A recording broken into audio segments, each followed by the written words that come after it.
APB म्हणजे आम्ही पाहतो बातमीच्या पलीकडे। एकूण परिस्थितीत बदल घडवून आणणे हेच आमचे ब्रीद। पाहत रहा प्रभावी सकारात्मक बदलासाठी एपीबी न्यूज।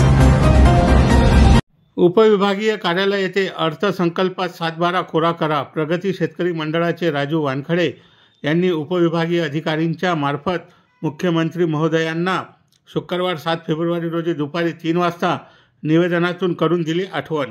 निवेदनावर राजू वानखडे, प्राध्यापक सुधाकर गोरखेडे, प्रमोद राजंदेकर, सेवकराम लहाने, अनिल राठोड, मंगेश गावंडे, प्रफुल्ल मालधुरे, अरुण बोंडे, मधुकर उघडे, नंदकिशोर बबानिया, निखिल गावंडे, दिगंबर जाधव, जगदीश जोगडे, संजय उमाळे यांच्यासह आदी शेतकऱ्यांच्या स्वाक्षऱ्या आहेत।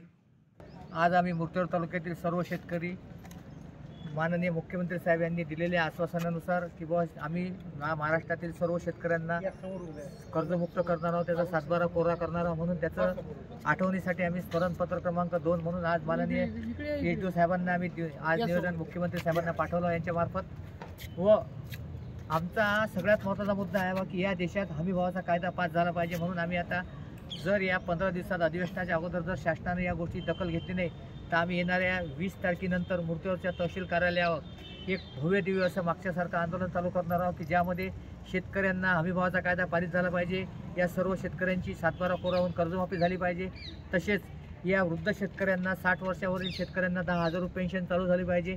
त्यानंतर वन्य प्राण्याच्या बंदोबस्तासाठी कुंपणाची योजना या शासनाने राबवावी, तसेच GST मुक्त शेतकरी निविष्ठा करण्यात यावी। व सगळ्यात महत्त्वाचा प्रश्न आमचा आहे की PM-CM मध्ये या आमच्या शेतकऱ्याच्या आईला वगळण्यात येऊन राहिला आहे किंवा हा एक शेतकऱ्यावर मोठा अन्याय आहे की फक्त शेतकऱ्याच्या एकाच कुटुंबात एकालाच PMचे पैसे भेटणार आहे, त्याच्या धर्मपत्नीला भेटणार नाही। म्हणून आमचं असं म्हणणं आहे की या देशातल्या महिलासुद्धा शेतकरी आहेत, त्याच्यामुळे PMसाठी त्यासुद्धा पात्र आहेत। म्हणून भविष्यात जर शासनाने आमच्या महिला शेतकऱ्यांची PM-CMची योजना बंद केली तर आम्ही त्यासाठी त्या महिलांना सर्व शेतकऱ्याला घेऊन याच्यापेक्षा मोठा लढा बघू।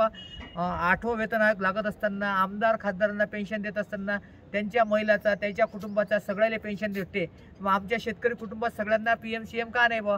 म्हणून या सर्व गोष्टीचा विचार करून आम्ही आज मुख्यमंत्री साहेबांना निवेदन पाठवलं आहे की जर अधिवेशनाच्या अगोदर जर त्यांनी दक्ष नाही केलं तर आम्ही येणाऱ्या 20 तारखेपासून अधिवेशनाच्या अगोदर संपूर्ण कर्जमाफी होईपर्यंत, संपूर्ण शेतकऱ्यांना न्याय भेटेपर्यंत आम्ही नाफेड जसं सुरू करेपर्यंत मुर्तेड तहसील कार्यालय आंदोलन चाललं, त्याच धर्तीवर मुर्तेड तालुक्यातील शेतकऱ्यांचा संपूर्ण 7/12 कोरा होईपर्यंत व तसेच त्यांना त्यांच्या इतर सगळ्या मागण्यासाठी हे आंदोलन सुरू होणार आहे। म्हणून त्याची आज पूर्वकल्पना द्यासाठी आम्ही सर्व मुर्तेड तालुक्यातील शेतकरी तहसील कार्यालयावर गोळा झालो होतो।